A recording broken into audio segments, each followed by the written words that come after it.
This story is in regard to mental health.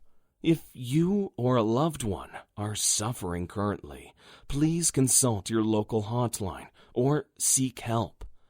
There's always someone who loves you or will around the corner. Special thanks to Charles Bukowski and Dale Windbrow. And now for a poem from our very own E.S. Henry. I've always been told that 2 ears and 1 mouth meant I should listen more when I speak. But when the words that I hear, and I can't turn them off, convince me I'm some sort of freak, I'm not good enough, and I'll never be right, and I confuse everything through and through, I mess it all up, and I can't run away from these horrible things that I do, when I know that I'm wrong and my feeble attempts only make all these matters seem worse, and I can't run and hide from these feelings inside. I remember this one special verse. Trust in the Lord with all of my heart, and learn not to my own understanding. For it is there that I fail, and I'll never prevail against standards I set too demanding. My faith in myself will always be tested, and I will never quite be enough. But there's people that care, and the big guy up there remind me that I'm truly loved. So, what if I fail? What if I fall? Why should I care when I gave it my all? I will choose to believe in those that love me, and in love, I'll choose to believe.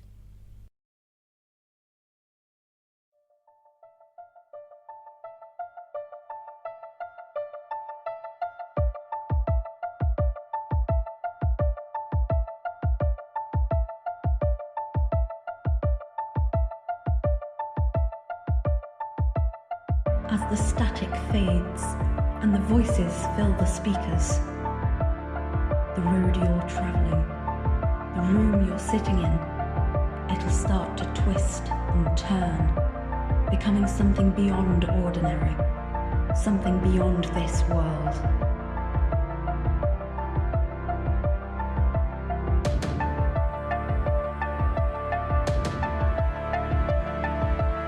Join us as we travel beyond the stars, deep underground, or in the innermost depths of the human mind.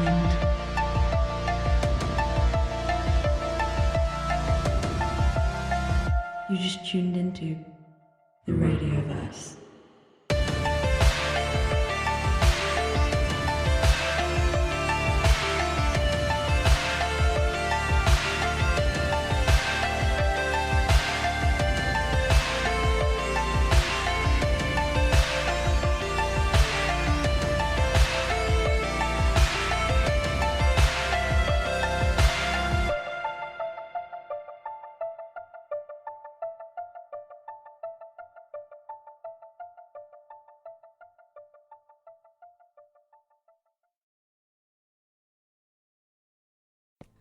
When pigs fly. Yo, slow down. Julius remembered this moment.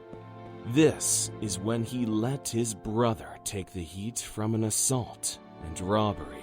Stop! Get back here! The boys were running through an alleyway, reaching a fence. Brandon couldn't climb it. Julius was halfway over before he noticed. The police officer turned the corner. I can't. I'm sorry. The second Julius's feet hit the ground, he took off running, not looking back. What happened here? The same old story. Brandon followed me into the fire and couldn't keep up, so I left him. What happened to him? That's the funny thing. Nothing. The cop just did the whole boys will be boys routine. Mom and Dad set him straight, and when I came home late, he acted like nothing happened. Later on, he apologized to me for getting caught and losing the stash. And? I told him it didn't matter. He was my biggest fan growing up, and all I did was screw him over for it. You know what's really stupid? You know what I stole? a pack of cigarettes and a bottle of cheap booze, and when he didn't catch up, I lit a cigarette and started drinking by myself. It's not my fault he was so slow. Teenage Julius walked over to Julius and the Bluebird, holding the bottle out, a half-lit cigarette in his mouth. From the cocky look, Julius could barely face him. It was your fault for not helping him. What do you know? What don't I know? Your brother is going to bail you out every single time without fail. Well into your 30s, and every time you end up behind bars, every time you fall off the wagon. Julius bends down and grabs the bottle from his teenage self, inspects it for a second, and throws it to the ground. His teenage self pushes him, screaming. Hey, what's your problem, man? Julius picks him up by the collar and throws him against the wall. Between the flashing red and blue lights before him, the sounds of Brandon crying and begging. This time he screams. You are. That bottle is just the start. So's this damn day. This was the day that I learned someone will always clean up after me. If Brandon told Mom and Dad, or I went back and helped them, maybe I would have gotten a clue. Oh, poor baby. Are you really this much of a wimp? No. I'm just... Look at yourself. Julius looks at the Bluebird before looking back at the teenage version of himself. Yes, we are. We were scared then too. Scared of Brandon, scared of disappointing Mom and Dad, scared of not being enough. That's all this was, a thrill. An empty, meaningless adventure because we thought it meant something special, like a badge. I'm sorry. Julius looks down at his teenage doppelganger. We did some pretty stupid things. Was it fun at least? Yeah. It was. A lot of fun. But it was never worth the price. Every needle we stuck in our arm, every bed we ended up in. Nothing was ever as nice as dinner with our parents, with a brother who loved us. We don't need them. There's a whole world out there. We can be anything we want. But what do we want? Freedom! But why? From what? Does any of this really make sense to you? Of course it does. It's just empty words. We didn't want freedom from them. We wanted freedom from ourselves. Or else you wouldn't have gone home after this. That's not true. So what is? The open road. The endless. This isn't a Kerouac story. And besides, that story has a horrible ending. The crazy friend who started everything just bailed on situation after situation. Why would you emulate that? You did too. Yeah, I did, and I'm noticing how stupid I've been. Why don't you go and apologize to your brother? Call the cops over. I can't. They already left. All of this has happened. You're right. You need to go back. So I can be a burden again?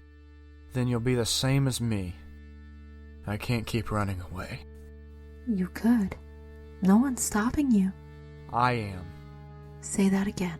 Julius drops his hands down at his sides, clenching his fists before turning around and facing the Bluebird. Angry, in pain, full of emotion, the weight of the situation finally reaching the depths of his soul. I'm tired of this. I'm tired of everything. I get it. I get it now. I didn't give everyone a fair chance. I just ran and hid. I want a second chance. I want to go back. Please, send me back. Julius turned away from his teenage self, facing the Bluebird, who idly flew around before landing. The fence dissolved into a door that stood in the middle of the alleyway. You have a choice to make. You can either stay here or take a chance. If you can't succeed, you'll never go home, but you'll end up somewhere worse than you could ever imagine. A literal hell. Could you face it? If I don't, well then I'll be like I've always been, right? You'll fade away like you never existed. But what about Brandon, Mom, Dad, Angela? Does it matter? Of course! Why? If you let this go and pretend nothing happened, you won't exist. Isn't that what you wanted? Isn't that why you killed yourself? I don't know. I was just confused. I wanted to get away from everything. I was afraid. I was being weak. But I want to make it up to them. I want to apologize in person and not in this dream world. Go back. Come back. Julius looks behind him. Angela, Brandon, his father, and his mother are there. Come back to us, please. I'm going to take this chance. The door's waiting for you. Julius puts his hand on the door and opens it. A bright light envelops him. He can't hear Angela anymore or see anything. Just nothingness. A void. And then everything comes back. The white light stretching and spun, momentarily blinding Julius before he could make out the room he currently stood in. The problem was, it wasn't just a room. It was a bus station. He looked around. A disgruntled and unenthusiastic clerk sat behind the counter. All around the station was a few uninterested people, keeping to themselves, guarding their luggage. The Bluebird was nowhere in sight. Hey, Blue? No one responded. No one looked around. Instead, Julian walked up to the counter. Excuse me? The clerk was looking through a magazine, not interested in anything Julius had to say. Julius started tapping his feet and drumming his hands. The clerk rolled his eyes but didn't respond. Excuse me? Still nothing, except the clerk flipped the page. Hey! Julius ripped the newspaper from out of the clerk's hand. The clerk looked at him for a moment. I'm just looking to find out where I am and where I have to go. Rolling his eyes, the clerk slowly raised an impossibly long yellow finger and pointed it towards the giant billboard. Without a word, the clerk took the newspaper back and scoffed. I thought hell would be a little more grotesque and violent. But rude does make sense, though. Julius looked at the board. There were all different languages. Something he noticed weren't any of that he could remotely identify. In English, he saw the flashing light. Eternus, Department of Renewals. 45 minutes. Bus number 21. I didn't think... Yeah, it doesn't matter. Funny, I never thought I'd miss that little bird. But now that she isn't here, I feel sort of lost. There wasn't much else to do. Julius waited in the bus terminal. He noticed that no one inside the station was looking at each other. In fact, it was quite the opposite. Almost as if they were looking through each other, contemplating some sort of dark reality about themselves. Men, women, some grayed, some dark. But there was a clear separation between the outfits, and even languages they were muttering. Was this purgatory? Was there a difference between purgatory and limbo? Of course there is. The Bluebird landed on his shoulder. Julius was taken aback momentarily. Sorry about that. The passport process to slip between dimensions is a little annoying. I told you, it's a literal hell. Nothing is worse than a bureaucracy. I didn't think I'd make it in time. What's the difference between limbo and purgatory? They still have churches up there, right? Naturally. And you went? I'm pretty sure if I went often, I probably wouldn't be here. Fair point. Purgatory is a place you find absolution from your sins. Limbo is a place where you wallow in it. And hell is a place where you're punished for it. Right now, we're going to go and appeal for your soul. Appeal? Would you rather wrestle a wrath demon Things are much less dramatic when your world makes it seem so. Life is a business after all. Who are we appealing to? We'll get you a representative. Hopefully an angel. An angel? Trust me on this one. It gives good credibility. And what are you? I'm you. Yeah, very funny. I'm not joking. Buzz is here. Strange, Julius thought. The world around them was absent of color, like a black and white film. All except the Bluebird. The feathers almost seemed to glow. He stepped onto the bus, making eye contact with the bus driver, who seemed as ordinary as anyone back on Earth. Eternus? The bus driver just gestured for him to sit down. The Bluebird shook its head and flew around. Julius watched the bus leave the lot. The station slowly fading from view. A suburban town littered with trees of all sizes and types stretched across the view. Ready for this? I don't have a choice. That's the spirit. Like the station, the passengers were silent. Julius almost felt bad for talking aloud. He relaxed a bit and watched the scenery, even if it was black and white. Time took on strange function. It could have been days, years, or seconds, but the bus stopped at a large mansion. Is this it? Were you expecting something else? Purgatory seems awfully rural. They stood in front of the building, the bus driving away. They were the only ones in front of the doors. If hell's a metropolis, heaven a paradise, limbo nothingness, wouldn't purgatory be more or less quiet? Hell's a city? Don't worry about that right now. What really matters is you focus. This is your final judgment. I'm not sure what to expect. There's no way to describe it. Julius looked surprised. He looked at himself. It wasn't a courtroom. It wasn't a building. Just a mirror. He saw his reflection staring back, looking past him. Hey, Blue? The Bluebird was nowhere to be found. Julius was alone with his reflection.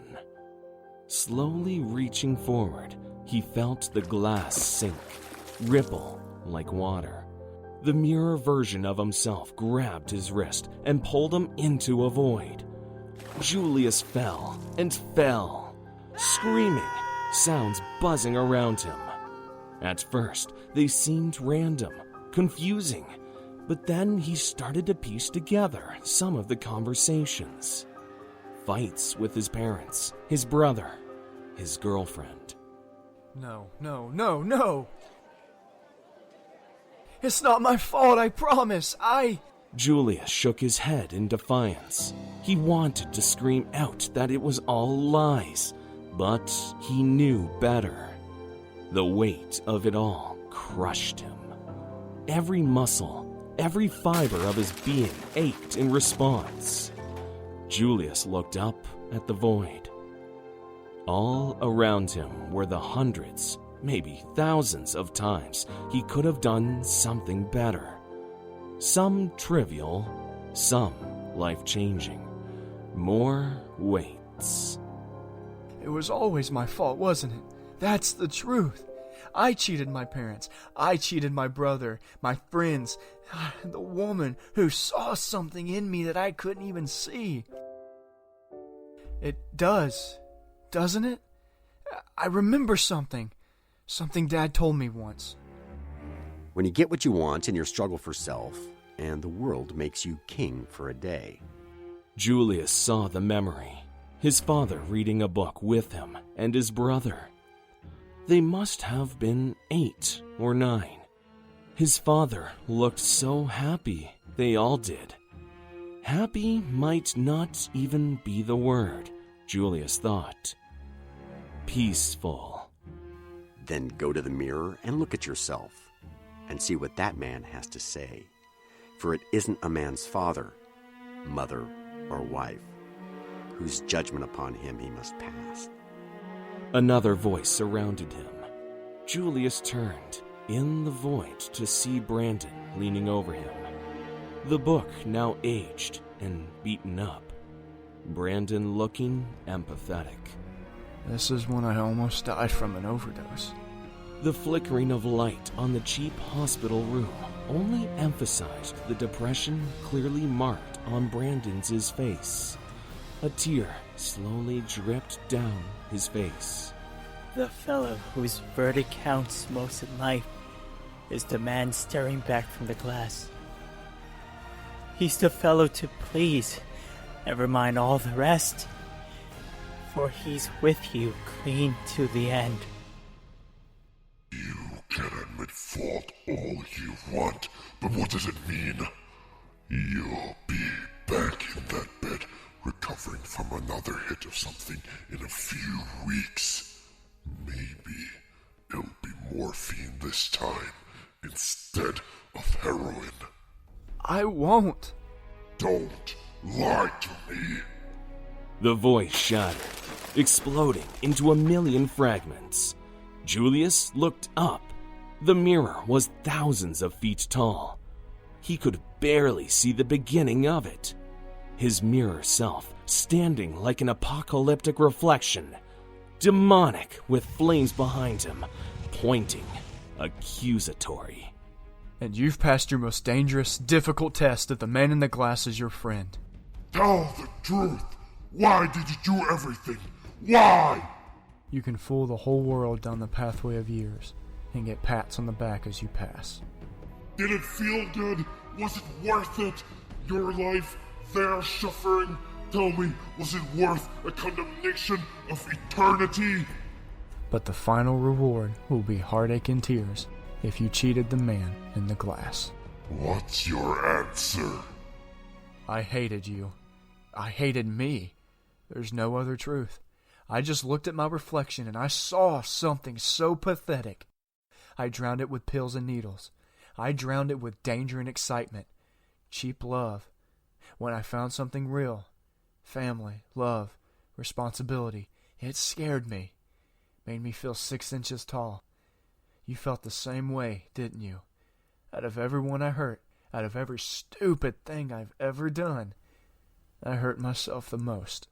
Julius felt the tears rise in his eyes. He reached his hand out and tried to wipe it away, but it just kept coming and coming. He knelt down, his hands pressed against the glass, no longer rippling, no longer moving. Silent, still, and cold. I'm so sorry. I let you down. I let myself down. You mean you did? Julius looked up and saw it. The mirror version of himself. Not a demon or a monster. A shadowed creature thinly veiled, but himself reaching out his hand. A smile on his face.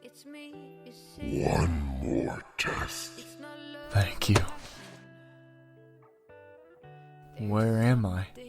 A golden field of wheat. Flowers of every color stretched as far as the eye could see.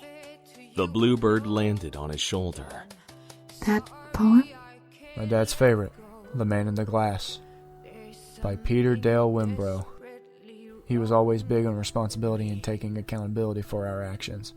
You finally get it? I think I do. Where are we? Elysium. You get to decide whether or not you want to come back or go to heaven. Heaven? I killed myself. You passed through the gates of Eternus, the judgment. I'm sorry they didn't give you an angel. That was a pretty harsh test. What was it? It was you. A version of you, more specifically, your ego. The part of you that is attached and doesn't want to let go. I want to go back. Come, follow me. Follow where? Up this crest. The blue bird flew ahead. Julius followed. The small path between the wheat and reeds was waist high. He ran his fingers through them before he heard the crashing of waves against rocks. He ran ahead, stopping at the crest of the hill. Beyond the cliff was an ocean that stretched indefinitely outwards, except for a mountain in the distance. The peak disappeared into the clouds. He recognized the pale color even from the distance. Purgatory. Across the cliffside, there were hundreds of people just walking around, some laying in the sun, others sitting over the cliff. Who are they? Same as you. They're deciding whether or not they want to go to heaven or go home. Well, why wouldn't they want to go home? Back home, there's no guarantees. There is no possible answer. You shot yourself in the head. You might not be dead, but your brain could be. You mean I might be... You might be gambling everything on the chance you can even do anything. And you can't tell me because... I'm you. I don't know. That's the second time you said that. I'm your dreams. I'm your youth, your passion. Every pure thought you've ever expressed. I'm hope. And yet, you're the one who said it might just be better to stay dead.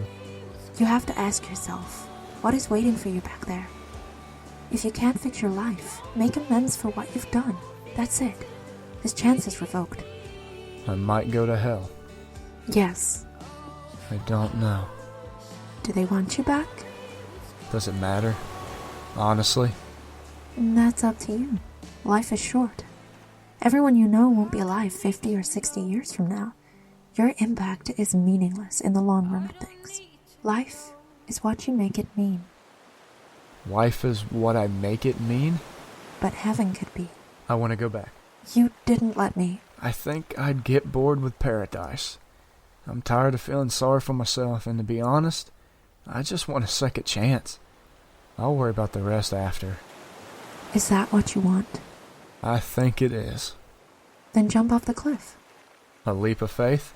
It's not faith if you have conviction.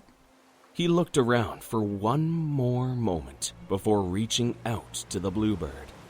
The Bluebird lands on his hand. Come with me. Will you cage me up again? Never again. I promise.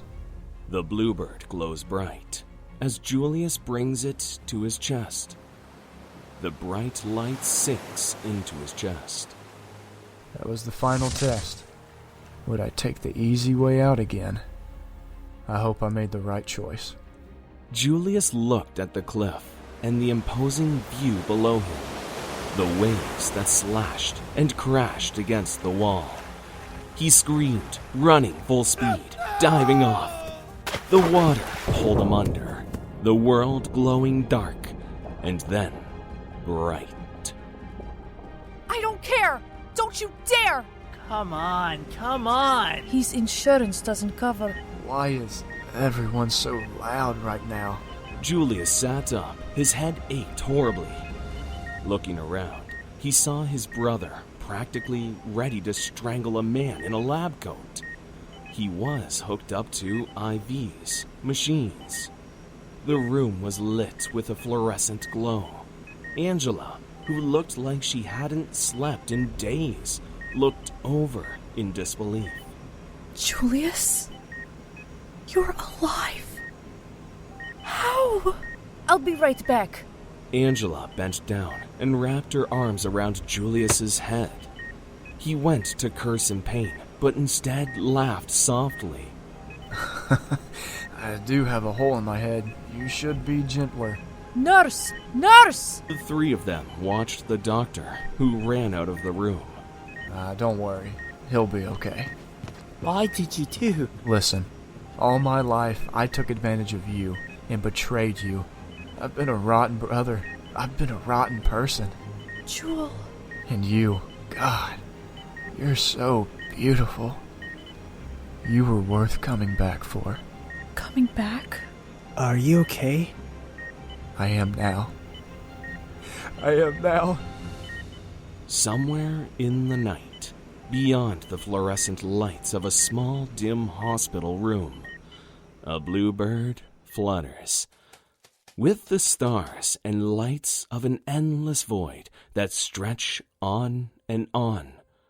Footprints that sink, leaving impressions in life, impressions in history, impressions on our very souls. There's a bluebird in my heart that wants to get out, but I'm too clever. I only let him out at night, sometimes when everyone's asleep.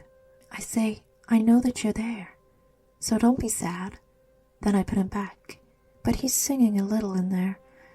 I haven't quite let him die, and we sleep together like that with our secret pact. It's enough to make a man weep. But I don't weep. Do you? Bluebird Part 2 was written and directed by Justin Morton, produced by Sasha Bloor, edited by Geraldo, Justin Morton and Sasha Bloor, with music and sound effects from Epidemic Sound, starring Joshua Presley, Sasha Bloor, E.S. Henry, Morty W.K., Alex Tricamo, In Spirit, and narrated by Matt Raftis.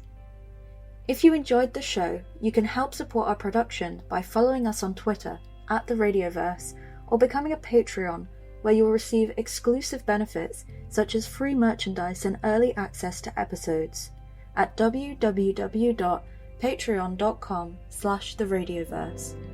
Thanks for listening.